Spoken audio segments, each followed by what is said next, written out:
Good news, everyone! With 2019 being the 20th anniversary of Futurama, I thought it'd be fun to do a top 10 favorite episode list since I'm pretty much rewatching a series at any given time anyway. So strap into the Planet Express ship, meatbags. It's gonna be a bumpy ride.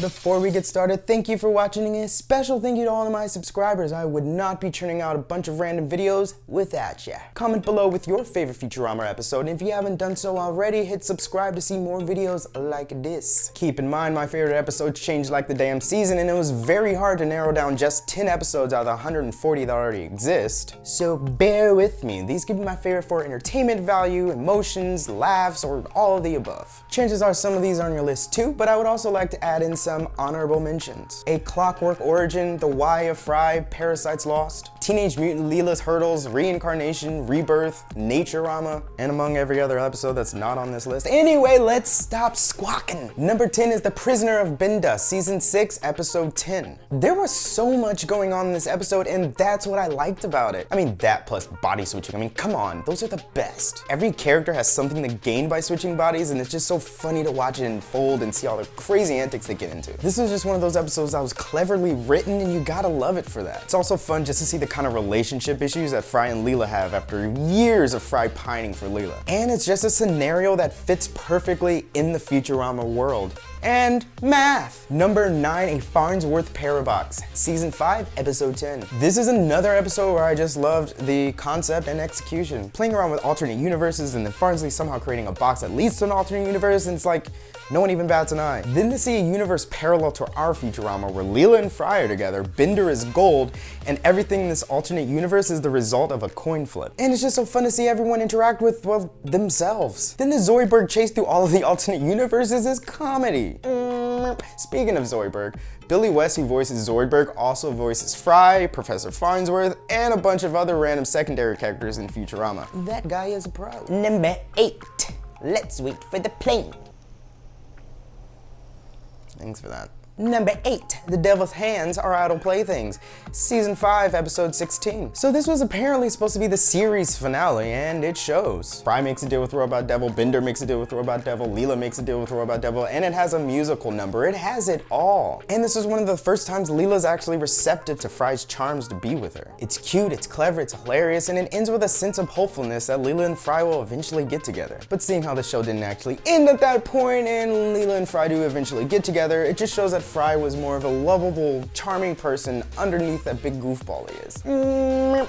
We all know Al Gore has been on Futurama a plethora of times, but did you know that his daughter has actually written several episodes? Cool! Number 7 is Bender's Big Score. Okay, I know this was technically a movie, but it's my favorite of all the Futurama movies. It just went places I didn't think it would go, and who doesn't love a good time travel story with multiple Frys and Benders? And then to see Bender show up in the past and literally say, "I'm the Bender from the end," is hilarious. For me though, to see Fry's journey when he returned back to the past only to make his way back to the future is pure epicness. And to see that he was actually Lars came completely out of left field. It really just solidified the love he has for Leela. And then on top of that, the musical number wasn't too shabby either. I swear I'm not obsessed with musical numbers. This movie just had everything. Time travel, music, comedy, sentiment. It was so well written and just great all the way through. Bender's apartment number is 001000100, and that's binary for a $sign. I love this show. Number 6 is The Sting Season 5, Episode 9. This is just such a fantastic episode, and it's filled with a storyline that exceeded my expectations, and I did not see any of it coming. I mean, yeah, Fry dies, but I thought it was just gonna be one of those situations where they go back in time, or they clone him, or they revive him, or something like that. I had no idea half this episode was gonna be a comatose dream, and the way they revealed it was just so charming, and damn it, Fry, you big softy. I know Fry has his moments of sweet, lovable goofball, but this just solidified the fact that he would wait for Leela until the end of time. It's also probably one of the darker episodes, but it has this perfect blend of darkness and comedy. The sound that Hypnotoad makes is a recording of a turbine jet engine, played backwards. But that's probably just what Hypnotoad wants us to think. Number 5 is Jurassic Bark, Season 5, Episode 2. So apparently I have a lot of Season 5 on my list, but you can't be surprised that Jurassic Bark made the top 5. Come on, it's about a bond between man and his dog. So in this episode, Fry comes upon the fossilized remains of his old dog Seymour at a museum, which is a reference Bender's big score. We found out how that actually happens. So clever. Anyway, Fry obsesses over getting Seymour back and cloning him until he realizes that Seymour lived a full life. Little does Fry know that Seymour waited for Fry to return outside of Panucci's every day of his short dog life. The feels. I mean, this is actually lessened by the fact that Bender's big score revealed that Fry went back to the past and lived a full life with Seymour. Still, watching this episode in the scope of the season is just still so touching. This episode was almost about Fry's mom. Now that would have been dark. Number 4 is the late Philip J. Fry, Season 6, Episode 7. This episode has such a simple premise, but it does so much in its 21-minute runtime. So Farnsworth creates a time machine that can only go forward in time, and this causes Fry to miss a birthday date with Leela. And through a crazy turn of events, the rest of the crew just thinks that Farnsworth, Fry, and Bender end up dying at a random party. Anyway, there's an adorable moment that Fry and Leela share separately, and we see the universe end, and begin, and end, and begin again. But Futurama does it again, and it makes the end of the universe both sentimental and comedic. On top of that, I think the full interpretation and just the imagination behind the episode just really makes it work for me.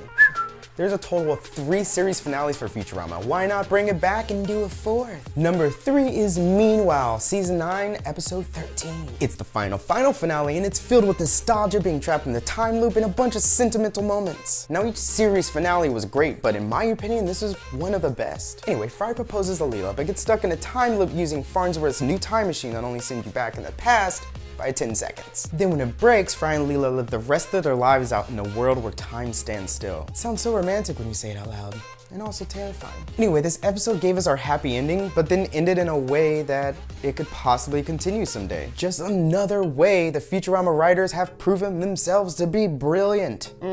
Futurama was almost named Doomsville, and I'm kinda glad it wasn't. Number 2, Roswell That Ends Well, Season 4, Episode 1. I just can't believe they told the story in 21 minutes. It's just such a well-written episode with surprises and twists and comedy and character development in each scene. Not only does it involve time travel, which I love, we also found out that Bender was a UFO sighting in Roswell, Fry is his own grandfather, and Zoidberg is the first alien to ever be experimented on. It was such a great episode, and honestly the one I rewatched the most. Every storyline just intertwined so seamlessly, and they were able to tie it up into a nice bow at the end. Just what a way to start a new season.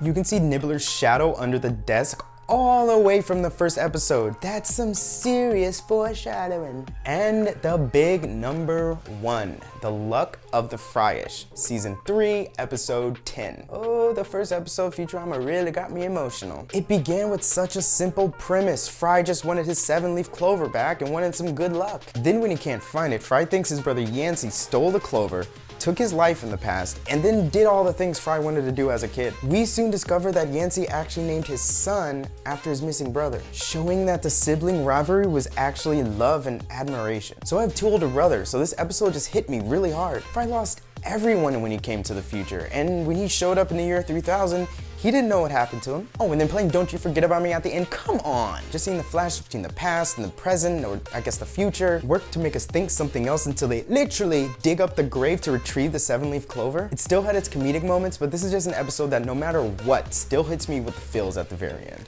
Wowzers, that was a long video.